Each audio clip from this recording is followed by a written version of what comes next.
vi ringrazio di essere qui. La manifestazione, questa iniziativa che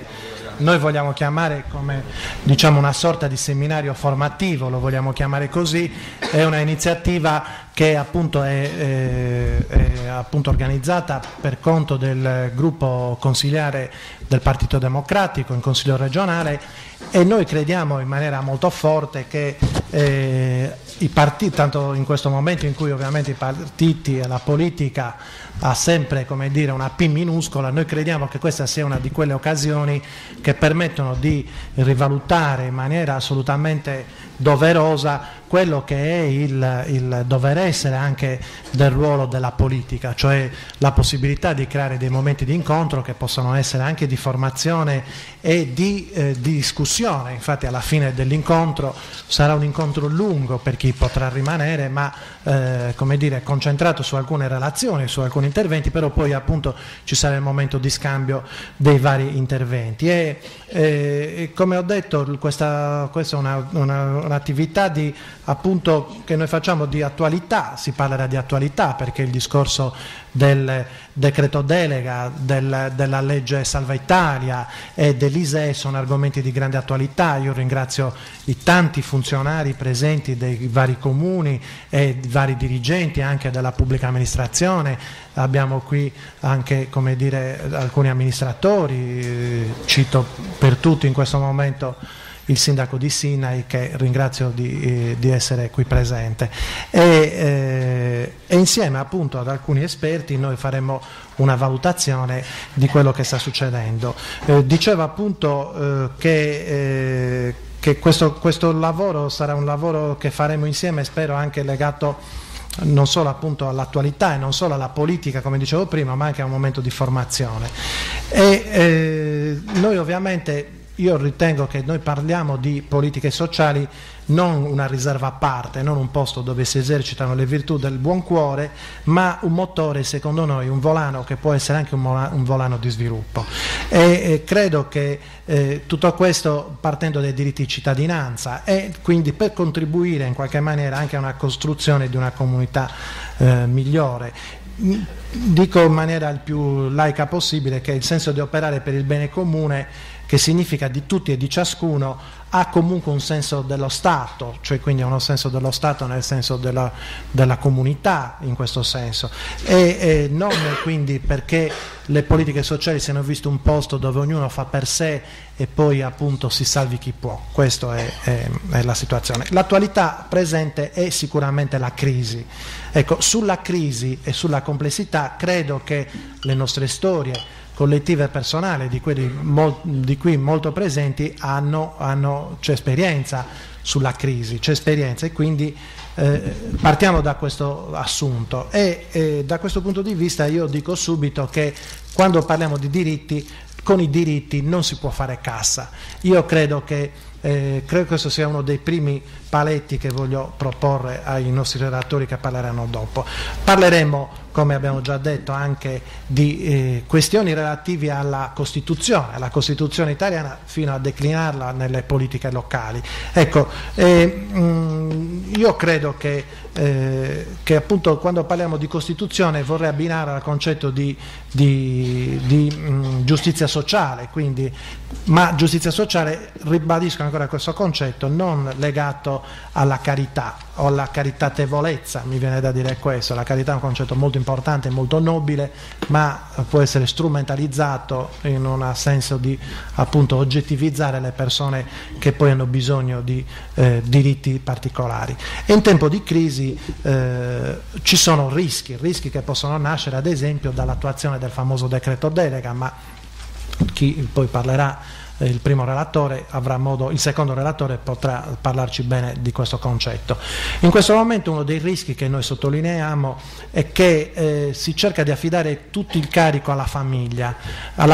che quindi però diventa appunto l'unico ammortizzatore sociale, e anche con lo dico per chi mi conosce, sa benissimo quanto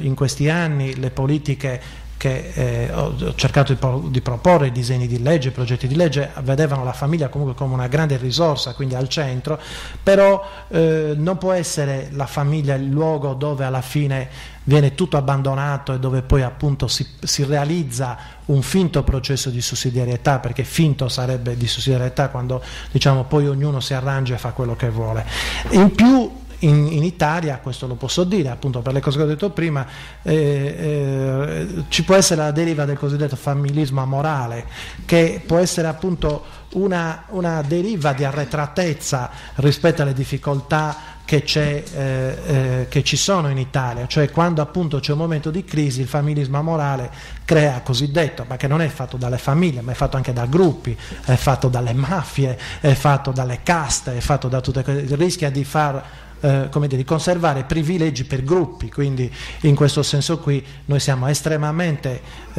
attenti che non diventa questo, quindi l'assenza dello Stato e dei diritti delle persone rischiano di generare il familismo amorale, e quindi invece la presenza dello Stato può invece rendere i processi virtuosi. Ecco, c'è poi il concetto che cerchiamo di parlare anche di questo concetto, il diritto a non dover dipendere, in senso quindi dipendenza nel senso di non poter sviluppare in una società collettiva, quindi una società di persone che si mettono in relazione fra loro, ma non di poter come dire, sviluppare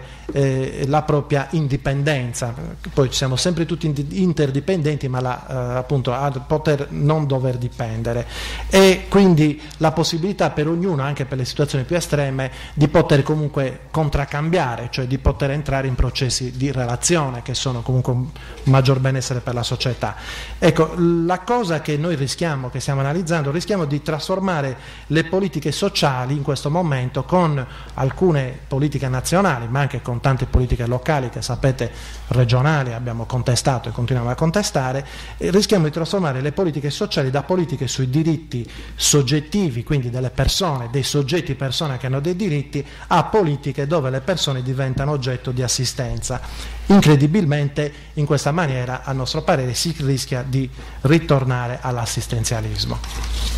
Ecco, un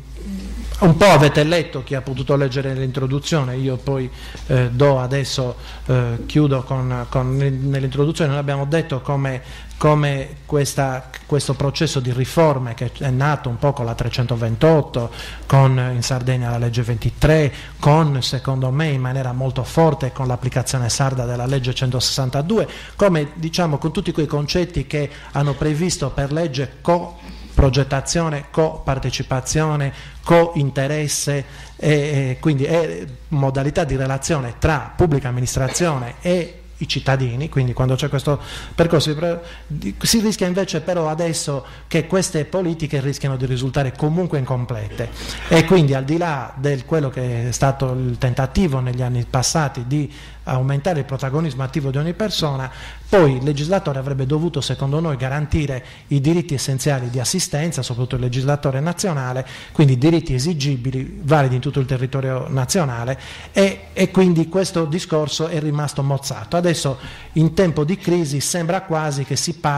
parlando di emergenza, si cerchi di togliere questo grande patrimonio che c'è stato, e appunto l'equità sociale, chi garantiva la giustizia, diventa come un fatto secondario in certe situazioni, e rimane appunto forte il diritto alla Costituzione, quello che dice il riferimento alla Costituzione, però allo stesso tempo in questo momento questa certezza sta traballando, perché quasi, come dire, c'è una sostituzione di poteri quando lo Stato dice regolamenterò io tutto il settore dell'assistenza, mentre ignorando completamente quello che sono stati i cambiamenti istituzionali, dove le regioni invece sappiamo, e anche i comuni tante volte sono assolutamente competenti, hanno competenza esclusiva sulle politiche appunto che riguardano il sociale.